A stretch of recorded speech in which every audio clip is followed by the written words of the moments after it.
Hi, everybody. I'm Candid Stanisci of CFL Football Talk. As you know, the CFL conclusion arrived with the Montreal Alouettes winning the Grey Cup. So here on the Spanglish World Network on Zingo TV channel 250, please remember to download the Zingo TV app at the respective app stores for iOS and Android devices. While you download the app, make sure you rate and leave a comment. Both apps are absolutely free. Zingo TV is available on Google Chromecast, Amazon Fire TV sticks, Roku sticks, and all smart TVs 2016 forward.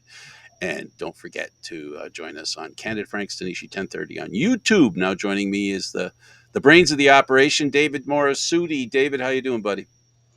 Good. Hoping the brain is going to be working at capacity, I guess, for the next hour.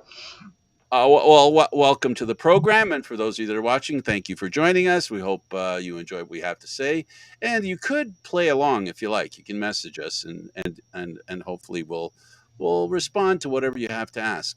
I guess, David, we haven't really had that much of a chance to talk about some things in the Canadian Football League.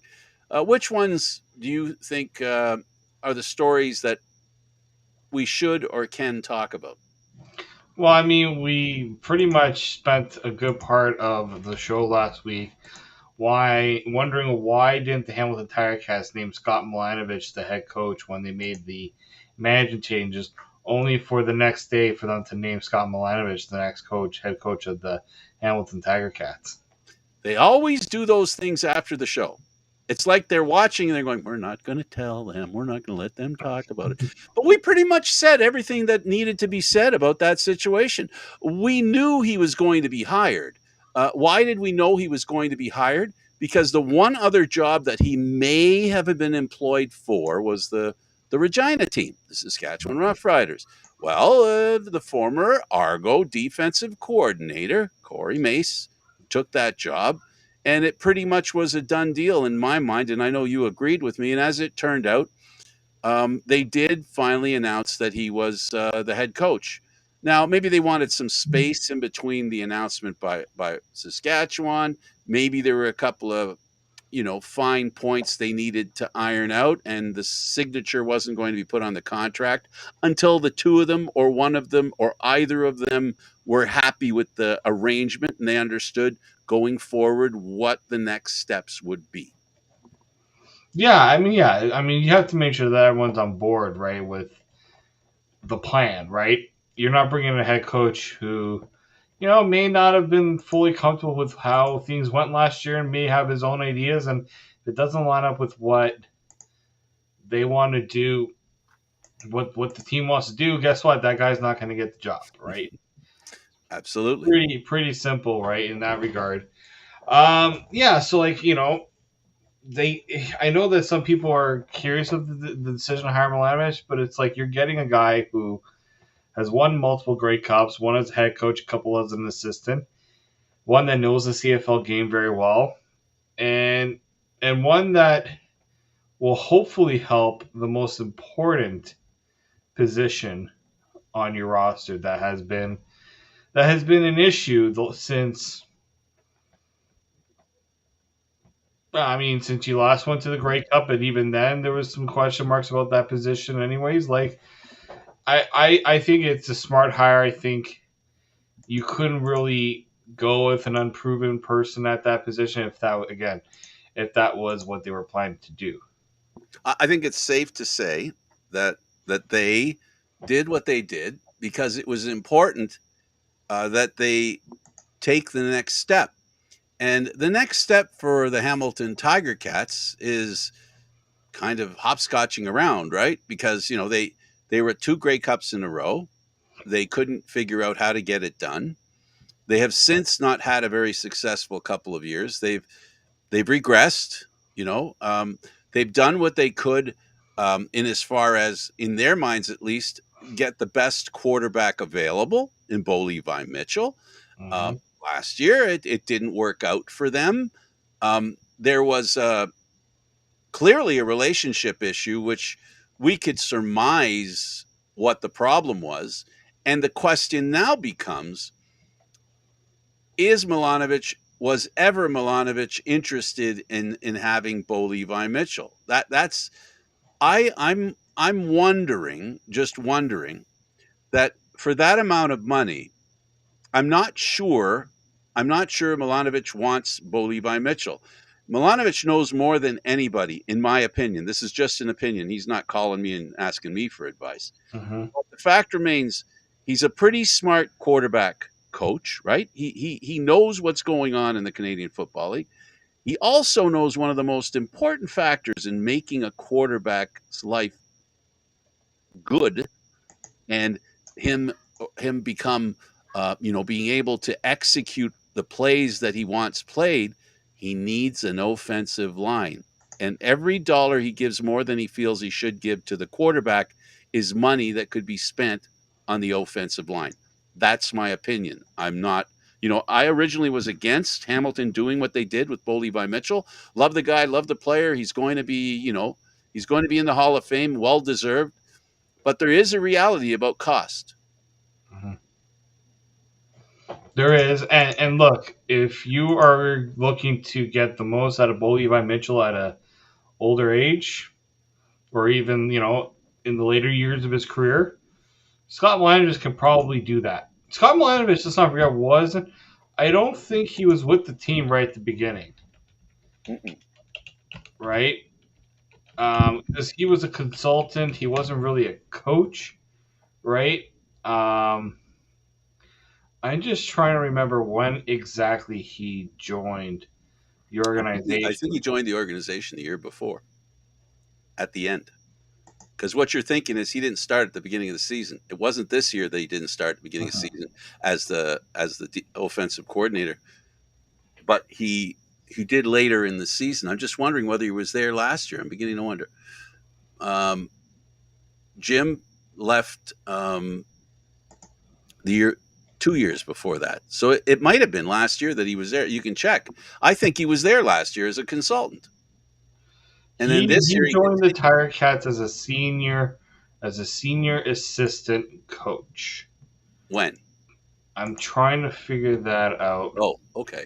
I'm trying to figure out when exactly that happened, because the issue is, I mean, if you try to look back at the date, maybe it was in May. So he was there for training camp. He was there May of 2023. He was hired back in May, so he would have been there for camp. So yeah, but to me, it's like now he can put a little bit more of his stamp on the team, because Steinauer comes from the defensive line. But, I would assume that if Steinauer has Milanovic there as an assistant coach, his role was also to be, you are going to look after the offensive side of the ball, because that's Milanovic's specialty.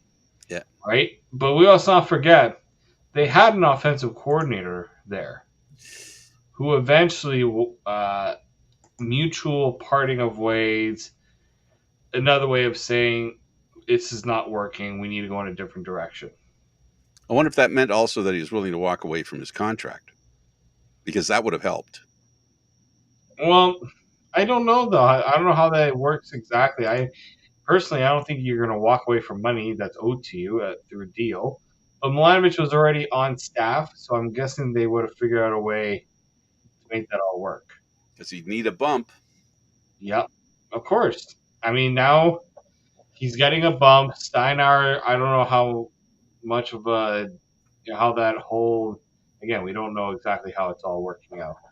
But I'm very curious to see how the changes kind of change the way that the team operates. Because let's be honest, the team, some will say they, from 2019, 2021, they, those 2 years where they were back to back in the Grey Cup. Something between that time, from 2021 on, that team has had letdown after letdown after letdown, and something needed to change. And now you're getting as much of it as you could probably expect at this point. Because now the next move, potentially, if it turns out this way, it's that people upstairs have to start losing jobs, because this is a team that cannot, and I repeat, cannot go years without being competitive, right? They were technically in the playoffs, yes, but this isn't the competitive Hamilton Tiger Cats team that we saw for all those years before, Yeah, even yeah, I don't got there. for sure. But also, David, they've got a coach who has experience on having a team. Now remember, he led the Argos to the Grey Cup in 12. Mm-hmm. And he also led the Argos in the Grey Cup in 17. No, that was Tressman. Was that? Oh, that's. I'm sorry. Yes, yes, yes. It was Tress. But the Argos were still competitive from when he joined in 2012 up until like 2016 was their bad year when he Absolutely was let go at the end of the year. But right. 2015, they were 2012 to 2015. They were competitively there. They only made the Grey Cup the 1 year, but they were there and lost to good Hamilton teams. Right, Hamilton team and an Ottawa team along the way. Yeah, he took a 9-9 team to the Grey Cup, and the point I'm trying to make is that he knows how to. What Hamilton hasn't been able to do is to win a Grey Cup with a powerful team. And you know what? Being powerful during the season, we've learned this year, if this year's any indication, and past years, Ottawa, Toronto, we've talked about that. Was I surprised that Montreal beat Toronto? Absolutely not. Was I surprised that Montreal beat Winnipeg? No, I called them to win.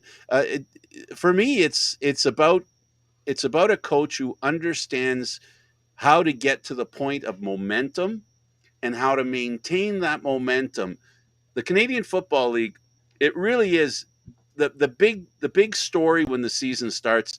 The beginning of the season is yeah, we're playing, okay, we're doing it, okay, that's everything's good. Oh, here comes Labor Day, and then those are the games that everybody starts going, okay, these games really mean a lot, and they really start playing the game, right?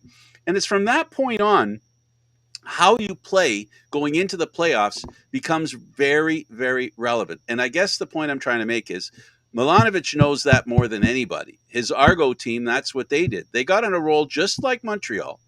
They won going into the playoffs. They made it. They beat Montreal that was in first. They did to what Toronto had done to them by Montreal, and went on to win a Grey Cup. So the Alouettes just did, and as I discussed before the Grey Cup, that they could turn the favor around. And Milanovic understands the game in a way that leads to winning. And I really do believe winning is something that it really helps you in understanding the Canadian Football League. And I think he understands it. And I think Hamilton made a good choice here in bringing him in. I think so too. No, I do think so. You get a little continuity, like sometimes, yeah, it's nice to get a fresh face in there, but he was there for a year. He probably could tell the team what exactly wasn't working for them. And that lag, I think, was a bit of conversation about, like I said, where they plan to go. So good for them on that. I want to remind everybody that free agency starts on February 13th. Important date to me. So between now and then, a lot of teams are going to be making decisions about who the free agents are that they want to pick up, and they'll do their best to sign players before then. So this is between now and you have Christmas and New Year's in the way, and then you have the full month of January to decide who you're going to sign, or and then comes free agency like we talk about, and that's when they'll start filling in the gaps. And then whatever they do, it'll also the draft, because we've learned the last couple of years that the rookies are doing really well in the Canadian Football League. The Canadians that come in their first year, we've seen a lot of success this past year with rookies that have done an incredible job. Oh, top Canadian in the Grey Cup. How much more do you want proof of that? Well, we've already started to see some of the free agents taken off the board. Montreal, not only did they extend their quarterback another year, they gave Fajardo until the end of the 2025 season. Both Sean Lemon and Darnell Sankey have been extended for another year, so that's important for them. The Argos, I know, made 3 extensions. Isaiah Cage was today, offensive lineman. Another offensive lineman, Dylan Giffen, and a defensive back in Maurice Carnell the fourth. He was also extended. So teams are trying right now to get that list knock off. Oh yeah, Willie Jefferson I think also signed like the day after we did our show. Yeah, exactly. That's the team right there. That's the team right there. I'm very curious to see what Winnipeg does because they kind of made it known that that might have been the last time for that group as it currently stands. It's like that every year. Just the question that you're raising is much more than, But you know what? Like the team, it's 2 straight years where we have a letdown like that in the Grey Cup. That I don't know if it officially ended the dynasty talk, but it sure poured a lot of cold water on it. Like you look at this free agent list that Winnipeg currently has. Brandon Alexander, Johnny Augustine, Rasheed Bailey, Jesse Briggs, Drew Brown. I mean, one of the more important names right there, Drew Brown. Stanley Bryan, Sergio Castillo, Malik Clemens, Brian Cole, Alden Darby Jr. I'm going to probably list some of the more well-known names for people. Demario Houston, Jackson Jeffcoat. They got Jefferson done. he's the guy. Right. Of all the names you mentioned, it's Jeffcoat. Jeffcoat's very important for that defense. Brady Oliveira, Dakota Prukop, Dalton Schoen, and Drew Wolotarski. All those names, there's a lot of important names. Brady Oliveira will be obviously one of them. Dalton Schoen, another one. Like a lot of their offensive guys. But to me, the name to keep an eye on is Drew Brown. Because I agree with you, sure. Because we all know the one position in this league that remains the toughest to get that guy. It's the quarterback position. Drew Brown at 26 years old, he's not an unknown commodity anymore. He made a few starts for Winnipeg, and in the starts he made, or in the games he did play, I think let's look at the one against Winnipeg. Not Winnipeg, against Edmonton. That would have been week 10 against Edmonton. He completed 17 passes for 307 yards, 4 touchdowns. Again, this is when Edmonton wasn't really great, but he still played well. Last game of the season, 270 yards, 2 touchdowns. This is a quarterback here that I think if you're a team like Calgary, if you're a team like Saskatchewan, if you're a team like Ottawa, if you're a team, maybe even Hamilton, that's not settled on their number one quarterback position, there might be some interest in Drew Brown. Just saying. If I'm Winnipeg and you know that Drew Brown is looking to take that next step and isn't looking to resign, trade him. Get something for him, even if it's just do what I guess Calgary when Arbuckle left, they got something from Ottawa. That's something I would consider doing. And here's a proposition I have for you for today's show. Let's say Drew Brown goes to, let's say, Saskatchewan or any team but Winnipeg. If you are the Hamilton Tiger Cats, Scott Milanovich worked with one particular quarterback that you and I know very well. Hey, Trevor, would you be interested in a little reunion? Yeah. For Harris and Hamilton?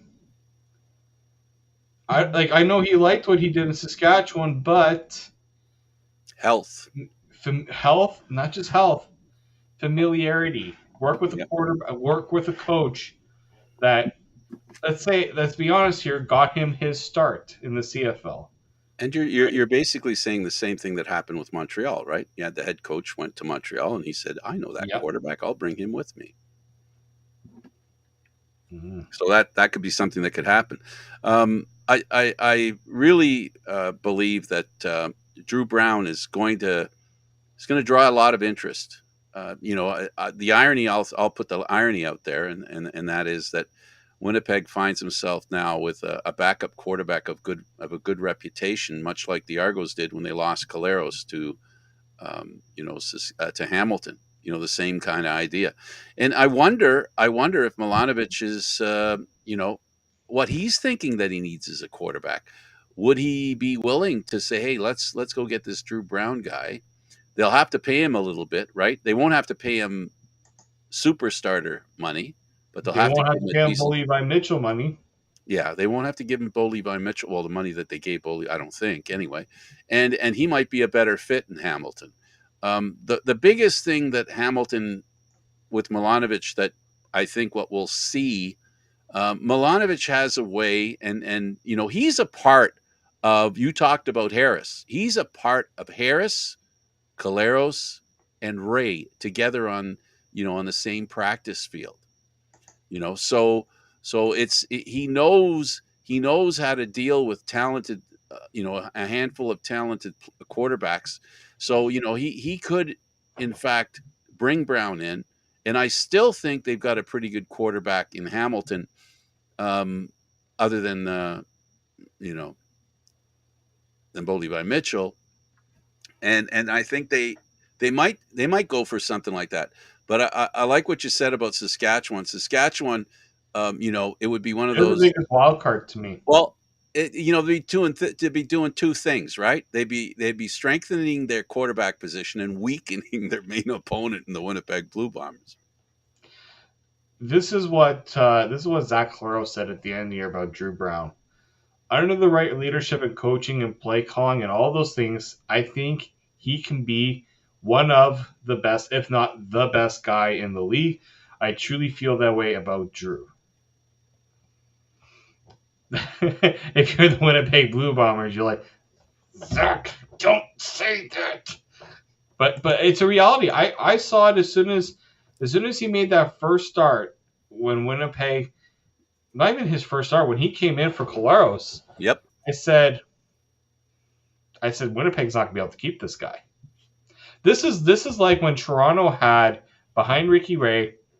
I think this is a fair comparison when they had Caleros And Harris. and they had Trevor Harris. It's exactly the same thing. You cannot expect to keep those guys because eventually those guys are like, I want to start. I want to make starters money, or I want to, right? He's 26. He's coming at this at a perfect age too, right? Yeah, he's young enough with enough experience. What would have been a slam dunk for all this? And if you're Saskatchewan, I know. I'm happy for Corey Mace. I'm glad for Corey Mace. But the best route to do all this, you hired Buck Pierce as your head coach. Buck Pierce tells the general manager, I want Drew Brown as my quarterback. Drew Brown's like, I know this guy. He was my quarterback's coach and my offensive coordinator for so many years. Bing bang. You already could have taken his name off the board, in my opinion. Well, I agree with you. I think a better fit for Saskatchewan would have been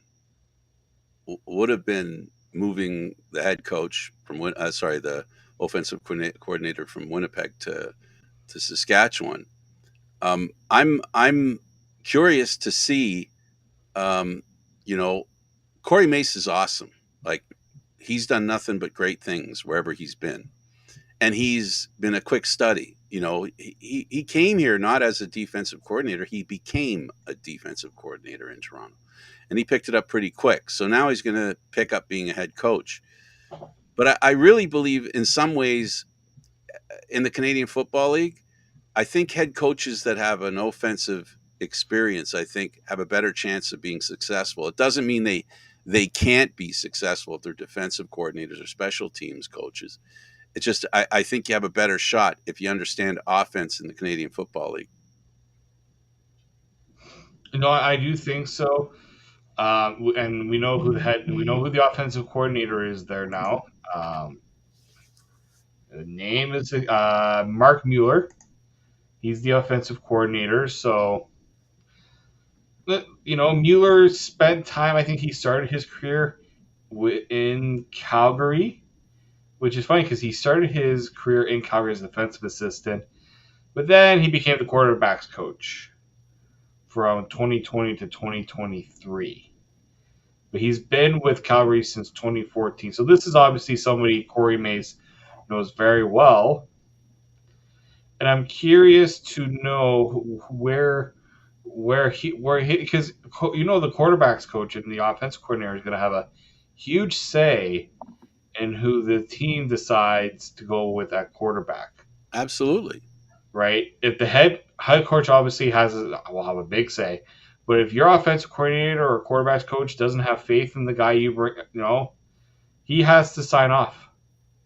So I think he's the key if you're Saskatchewan to knowing who exactly is the quarterback. So I'm not sure. I'm not sure where exactly, because he's been in Calgary for so long. I doubt they would even look at bringing in a guy from Calgary. I don't even think Jake Mears signed. Tommy Stevens re-signed. Personally, I think if you ask any of the Calgary Stampeders fans, they will drive Jake Mears to Saskatchewan if they needed to. So yeah, Saskatchewan, that's a team where they could be. We know the West is going to be a very interesting division because people are wondering if Winnipeg can keep this up, although doubt Winnipeg at your own leisure, right? At your own risk. But Saskatchewan's a team that I think could make some trouble, right? We know Edmonton, if they do things right, they could be in the mix too. I think Saskatchewan's the team right now that they have a chance to really reset things the right way. But the solution to their problem is on offense. That's where Corey Mace is going to have to make a difference. He can bring his great defensive thinking to Saskatchewan, but defense wasn't really a problem for Saskatchewan. Their problem has been offense. I think the main reason that they picked Corey Mace is because how much he wanted to be a Saskatchewan Roughrider head coach. Yeah. Right. So, it's going to be interesting. I think the East and the West are up for grabs. More than this is the year where the favorites from the past few years, like the Argos and Winnipeg, are going to take a step back. I really do believe they're going to take a step back. The question is, and this doesn't mean Argo fans get all irritated and Winnipeg fans. Oh, no, you're saying we're going to step back and now we're not going to have a chance at it. No. The Grey Cup, as we saw, requires you to play well in the back half of the season. If you can get a roll going, doesn't matter how many wins you have. All that matters is how well you're playing when you get to that point. And so, it's just a question of how they're going to come out of the gate. I think Toronto's going to have some adjustments to make with Corey Mace gone. And of course, Winnipeg's going to have to make some adjustments as well because of players who aren't going to be there. And then of course, you've talked about Saskatchewan. Well, how about Montreal? Montreal right now, in my mind, stands as the favorite to finish first in the East because of Hamilton and Toronto being in transition. Both of them now are in transition. Toronto's got to recover their defensive game, which was a key component to winning a lot of games. For Hamilton, if they can straighten out their offense, their defense has always been reasonably good. It's been their offense that's been inconsistent. So, I really think that the Eastern Division, it won't necessarily be anything like it was this past year. And I think you're right about the Western Division as well. No, I just see Toronto, you know what? They might say to themselves, we didn't really benefit from going, only losing 2 games last year. We didn't benefit from it. So some teams like to create some adversity for themselves. It's a reinvention, right? And I think Montreal, look, when you become the reigning Grey Cup champions, you're going to earn a little bit more. They're gonna be a tougher team next year to go up against, right? Yep. I mean, I think they're going to be, the team to beat? I don't think so. Personally, I think they'll be I don't think it's their division to win because they didn't win the division last year. We've seen it before where teams win a Grey Cup and they've taken a bit of a step back. But I do think they'll be in the mix. And that's a team, I think it's like Toronto, Montreal right now, right? Now let's see how Montreal does when they're actually favored versus when apparently we have them as 9th and 10th. Listen now, Montreal, I ain't doing that. I ain't giving you bulletin board material. I'm putting you in that conversation for the division. right? So I'm very much intrigued with this offseason because I do think there's a lot of room for things to be changed. Okay, before we switch gears a little bit, the Lions have decided to bring back their whole coaching staff. All this talk about coaching, so they're going to be in the same place they were at the end of this season, starting next season. I wanted to talk about Patrick Mahomes. If we can go over to the NFL for a little bit. Last week, he was a really good sport about a call that didn't work. It hurt his team. It was a mistake by the officials, but he was very good about being very positive and saying that's the way it goes. It's football, right? And then this week, ironically, he gets upset about a call that was the right call. It was embarrassing. Buffalo. It was embarrassing the way they were talking about that. I get it. Emotions run high. You know, I always think clearly, but I'm sorry. You have a chance after the penalty was called to see it. First off, the refs. It's not the refs' job to go. Oh, hey, can you move? Can you move back a little bit? You're not lined up properly. Well, No, Coach Reed suggested that that's what was missed by Tony. He didn't get the approval that he was okay where he was. A little nod from the line yeah, judge. you can say, hey ref, I'm good. Am I good? If he did, I don't know if he did do that, but come on. Two things here. You're looking down the line. You can't notice you're not in line with the other receiver on the other side. You're not in line with where the ball is. And also, you're not in line with somebody There's on a the stick. sideline. There's a stick there telling you where you should be. You Is know? there not someone on the sideline saying, he's not on side? Move back. Yeah. And the only reason why, obviously, we're not talking about this is because they scored that touchdown that was Yeah. called A back. beautiful If it play. was a play, if it was any other normal play, we're not talking about this today. Wow. And what a pass by Kelsey. Mm-hmm. Yeah. Well, Coach Reed, like you said, Tony failed to check with the ref before the play. Is that what they do normally? I don't know. I assume that you should be able to handle being on site on your own. So I'm going to leave that there.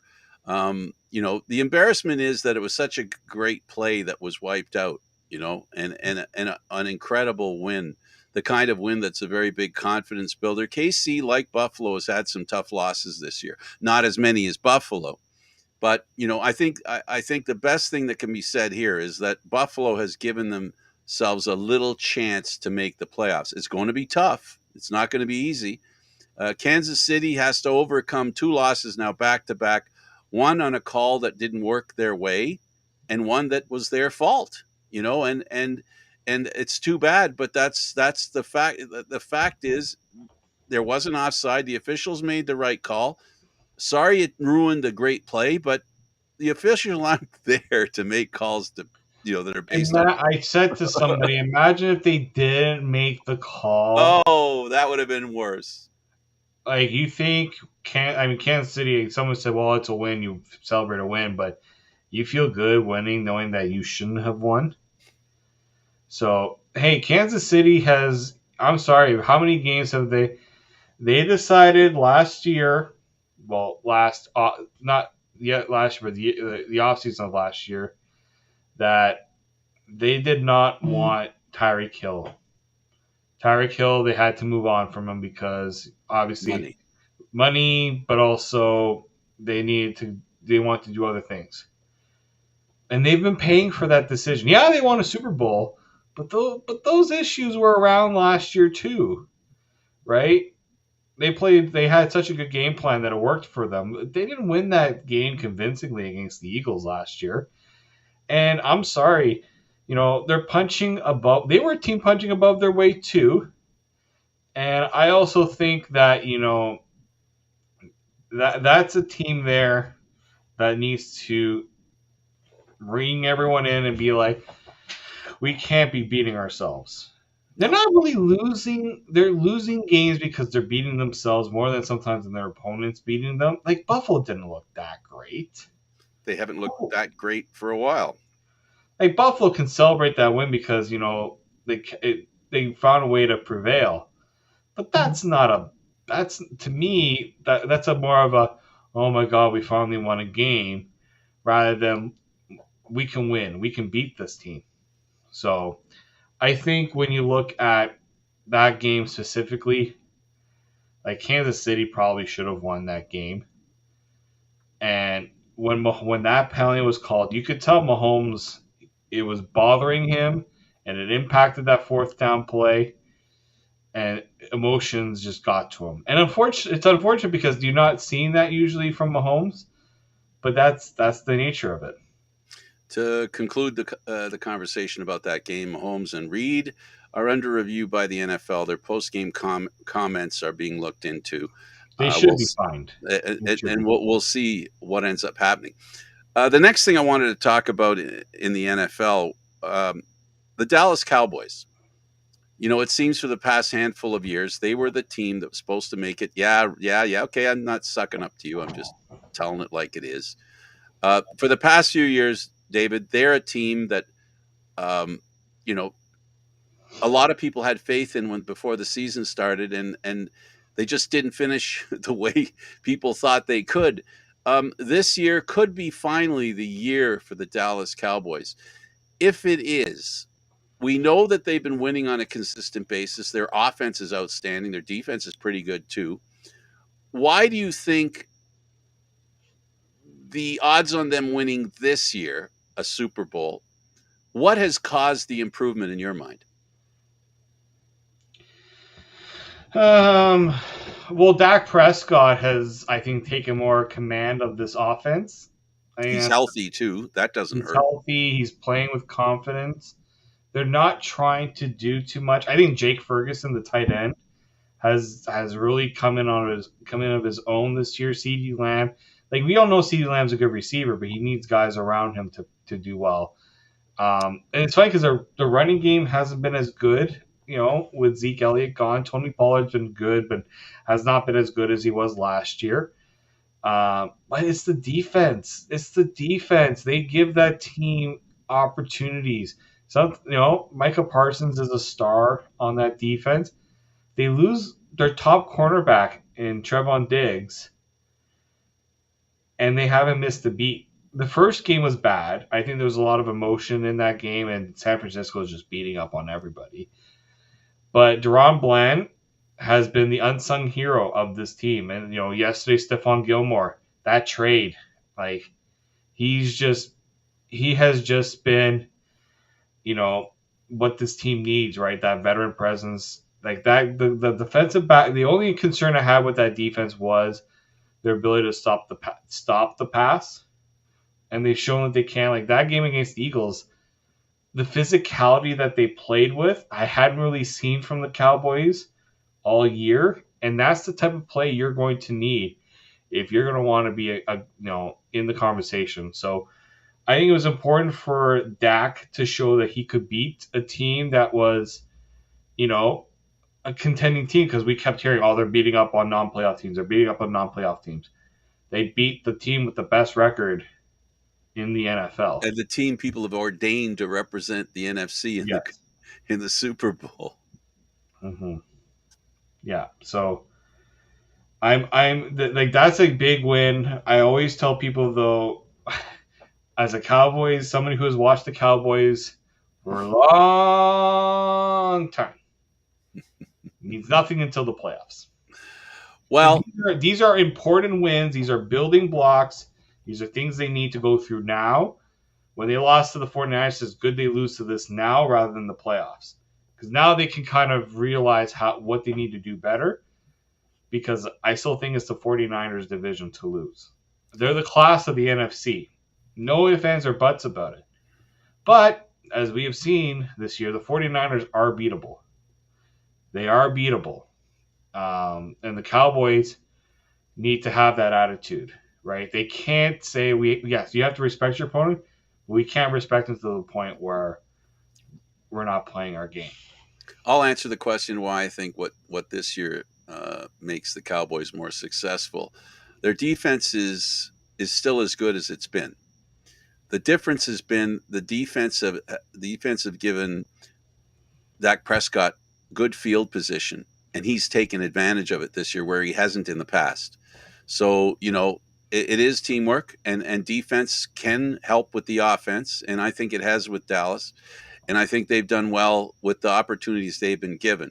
And that's what football's all about. You have to execute when the opportunities present themselves. So essentially, I think very highly of Dallas. They were my team before about 4 or 5 years ago when I switched to Kansas City before Mahomes was there, by the way. Um, I really think that the Eagles have proven they're human, and that being the case, that's opened up the way they played the last 2 weeks has opened up the thinking of people for Dallas to get in there. There's other teams too that could, the Packers, they've been playing really well recently. So the NFC's up for grabs, at least mentally. People feel that it's quite a good possibility. I guess. What do you think of the Eagles? Is this just them running into two hot teams, or is there something to concern Eagles fans? Well, that defense has they've tried trading for guys to help that defense. I mean, that defensive line is still a really good defensive line. I'm not going to denounce their defense completely, but they're making uncharacteristic mistakes like the fumbles in yesterday's game. But yeah, that defense has looked beatable. Their last two wins, they've allowed over 30 points. That's not a winning defense, right? And that's against teams that you're going to have to beat at the end of the year if you're going to want to be back in the Super Bowl. There's time for them to get back on track. They still control their destiny, right? I think they'll be like, you know what, we'd rather go through this now than have to deal with this in the playoffs.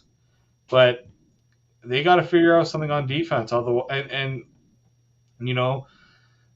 that's what wins you championships, right? They have the playmakers on offense, but they can't do it defensively. They need to be more physical. They lost the physical edge against the Cowboys, and they're not. I think they can turn. I think they can turn it around, but they got to figure it out soon because they still control their destiny in the NFC East, but the Cowboys, they got that emotional win, and they'll go keep going as long as the division is still up for grabs. Yeah, absolutely. The team that surprised me and it has impressed me this year, even though they have a great young quarterback in Trevor Lawrence, the Jaguars. They're the fourth seed now in the AFC, and I don't know if people would have thought that they would have been. I guess they would have if you just go by the quarterback they have. Yeah, Jacksonville's done a good job. Jacksonville's done a good job to protect Lawrence and to help him be effective. that's a team that's been improving. It's ever since they got Trevor Lawrence, and you saw it last year that they were taking that next step. My concern with Jacksonville in the AFC is, you know, they lost to Joe Flacco. Joe Flacco, who 3 weeks ago wasn't even, he was just at home, going, maybe someone calls me. Maybe I just sit here on the couch and watch football. They lost to Joe Flacco. Like that Cleveland team, I'm sorry. Their defense is really good. I'll give them that. But that offense, ooh, Jacksonville, no, that's two tough losses right there. Trevor Lawrence, he fought through that ankle injury. I still think I think the Texans they peaked a little too early, and I think they're kind of if the Texans can't get back on track, I think the AFC South is theirs. I think that's going to be the Jaguars' route, and that's the problem. The AFC South, I thought it was going to be easy peasy for them in a way because I didn't think Houston was going to be competitive and pushing them. But there's still a chance. Even the Colts technically still have a chance. Absolutely, they're Right? in there right now, But I but think they've got Jacksonville is still the more complete team. And the Colts, you got to figure, can Gardner Minshew continue this? And with the Texans, how bad is C.J. Stroud's concussion? yeah, and how much it must hurt being a Buffalo fan to know that your team, you know, is 11th with a 7-6 They're record. lower than the Denver Broncos, Absolutely, who and allowed over 70 points in a game this year. Like Buffalo, but and you were supposed, like, the AFC East was supposed to be not a cake walk, but that was but supposed to be their division. yeah, I don't know how Miami is doing right now as we're recording this. I think they were losing at halftime. I mean, Buffalo still has a chance in the AFC East if Miami loses a few games, but I do think that the Bills, they're in trouble. they're They're in still losing trouble. to the Titans 10-7, David. Yeah, so I think that, I mean, the Dolphins can beat the Titans. They're going to have to figure out whatever the heck is going on with that. I haven't watched the game. But here's Buffalo's remaining schedule: Cowboys, good. Ouch. Chargers, Big love. potentially without Justin Herbert for the rest of the year. The Patriots, who always play them tough, And they and played well recently. the Dolphins. Buffalo does not have an easy path right now to the playoffs, and a little concerned that they may not make it. Well, they need help too. You know, it's not just a question. It's not in their hands. They Yeah. could win all four and still not make the playoffs. Yeah, I mean, I think the Dolphins just need to win 2 more games, and the division's theirs. Absolutely. Right? So, if the, actually, no, sorry, 3 games. The Dolphins need to win 3 games. They need 12 wins because I think the Bills can max out at. I think they can max out at 10 wins, 10 or 11 wins, might be 11 wins.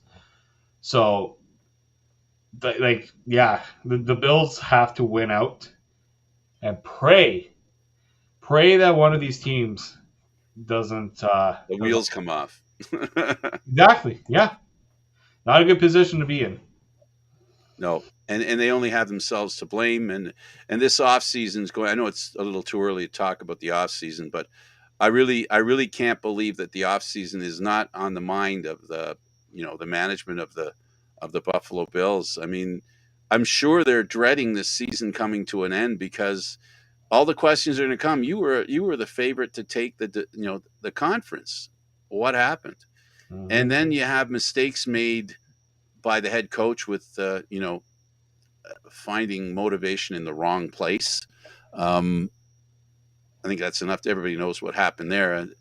All those things that basically create a situation where it's like you can't avoid the truth. The truth is they've made too many mistakes. They've done too many things wrong.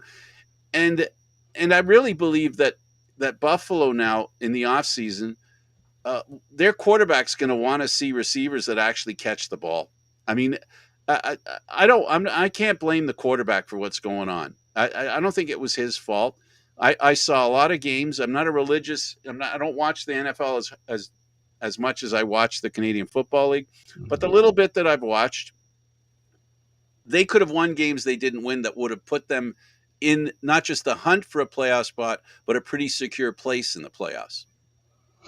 Yeah, no, they've been probably the most disappointing team in the NFL this season based on the expectations put on them, I would say. The Ticats of the NFL. Yep, and they're very close to each other. Yeah, they live close to each other. It's the water, I guess. Hey, David, this was awesome, man. Thank you, Frank. I look forward to doing it again. Of course. All right. He's David Morassutti. I'm Candid Frank Stanisci. Thank you for watching CFL Football Talk, airing live Mondays at 9 p.m. Eastern Standard Time. The show can also be heard on the Spanglish World Network. For CFL Talk, news, entertainment, and other sports programming we offer, please check out SpanglishWorld.ca. Spanglish World. Watch it, hear it, read it, download it, and live it. And don't forget, Candid Frank Stanisci on YouTube. Until next time, enjoy the football.